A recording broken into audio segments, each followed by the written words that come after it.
Guys, nandito ako sa kusina. Pinapanood ko yung anak ko na nagmamarinate ng chicken. Ituturbo niya, guys. Magtuturbo ng manok, guys. At ito ang mga ingredients. Pinagsama-sama ng anak ko.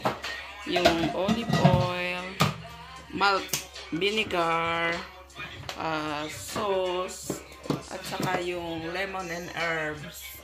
Ayan, pinagsama sa oyster sauce. Sinama-sama niya lahat dyan. Garlic powder, ginger powder, rosemary, black pepper. Ayan guys, pinagsama-sama niya. Tsaka niya ilalagay dyan sa rotisserie chicken. Meron ng ricado to guys, kaya lang mas masarap kung dadagdagan niya yung ano guys, yung ingredients para mas masarap. Ayan. Hinahati niya guys para madaling maluto sa ating turbo grilling machine. Yan, magtapos ka na. Turbo guys.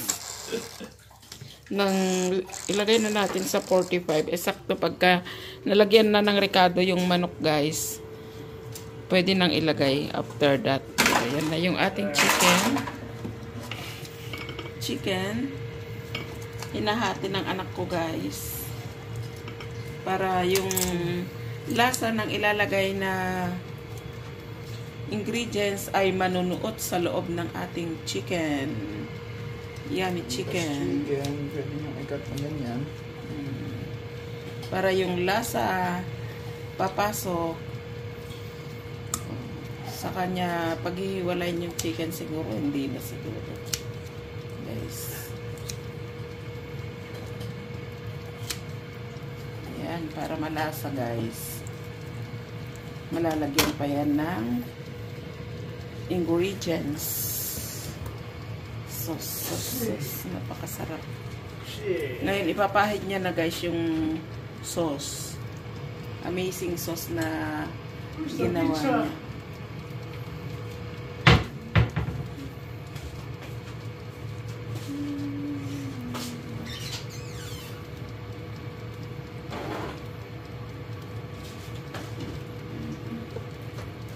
The yumminess.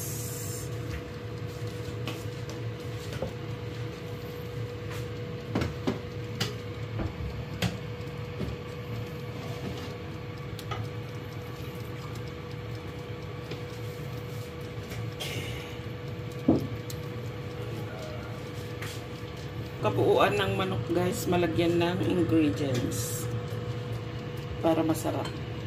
Ipapasok na sa ating turbo grilling machine. Inside down palagi. Ayan. Ayan guys. Oh.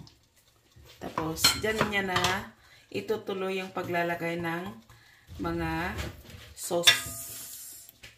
Ayan guys. See that?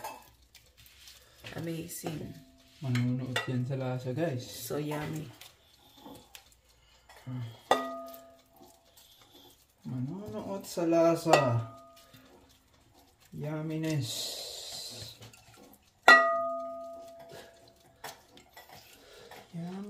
Yumminess. Oh!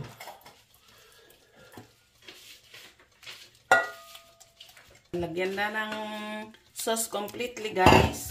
So, na ng ating turbo chicken at hayaan na lang dyan siya guys dapat. Hayaan na lang siya dyan ng 30 minutes guys. 25 each and side. Each side is 25 minutes. And wala. Yan. Magri-ring-ring siya dyan guys pagka luto na. So, pabayaan natin siya dyan. Ito guys. Oh, napakasarap na guys. So yummy. The chicken. So aromatic. Mga 10 minutes na lang guys at lutong-luto na. Check na natin guys. Ang ating tinurbong chicken. Oh, yummy. Napakasarap, guys. Look at that. The yumminess. See?